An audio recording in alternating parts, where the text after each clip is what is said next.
Alright, so the Seattle Seahawks officially have beaten the Denver Broncos 17-16. As you guys know, this was Russell Wilson's return to Seattle after signing with the Denver Broncos. And for his first game with the Denver Broncos, this game was definitely quite a showing because it was a quarterback battle between both Russell Wilson and Geno Smith. Low scoring affair, but Geno Smith and Russell Wilson did pretty good, all things considering, with the 17-16 game. However, the de facto difference that really gave Seattle the win is two things. One, they had three drives where they stopped the Seahawks in the red zone, two of which were ended by fumble recoveries. And the second one was the Broncos coach's decision to send Brandon McManus out for a 64-yard field goal on Broncos' final drive when it was 4th and 5, instead of letting Russell Wilson go in and pick up some more yards to give Brandon McManus a better shot at making the field goal. Honestly, if it was 4th and 5 in this situation with 20 seconds left to go in the game, and I had 2 timeouts in my pocket, I would not have done what the Broncos coach had done. I would have faked, honestly, I would have faked the field goal unit coming out to get Pete Carroll to call his final timeout.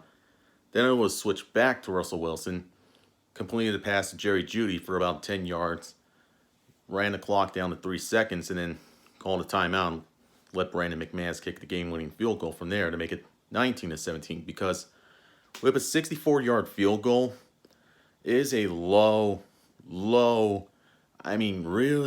low percentage chance of making that. Hell, we look back at the Baltimore Ravens going against the Detroit Lions last year. Justin Tucker put everything into his game-winning, record-setting field goal. There was a possibility that he didn't make it because it hit the crossbar. But the crossbar bounced the ball up into the pylons, and it was good. But what if the coin was flipped and the pylon forced the ball back out? Then the Ravens don't win that game. Justin Tucker doesn't get his game-winning record. And that's the kind of situation you have here with 64 yards. Even with Brandon McManus, one of the most powerful kickers in the league, there's no guarantee he makes it. So, yeah, it was really bonehead decision on the coaching staff there late in the fourth quarter on that final drive. And that ultimately put Denver away. So, overall, it was great to see Russell Wilson going up against Geno Smith.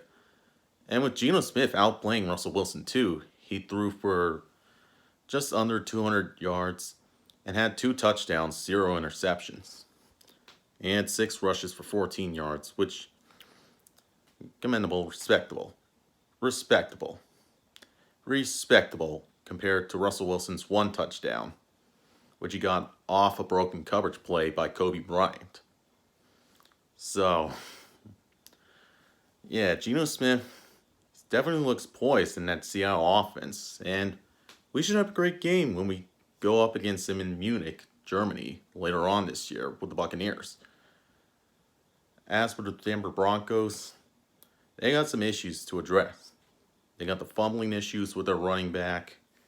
They got the questions on what to do in the future when they get into situations like this in 4th and 5, whether to let Russell Wilson control the offense or just bring out the field goal unit again, because we've seen the result of that, and it did not end up all too pretty for them. It was on its way, but then it hooked left, and they ended up missing. So, coaching staff, you take the L for that one. Russell Wilson, it sucks knowing that your coach doesn't fully trust you in Denver's offense to pick up 5 yards in a crucial 4th down situation in the 4th quarter.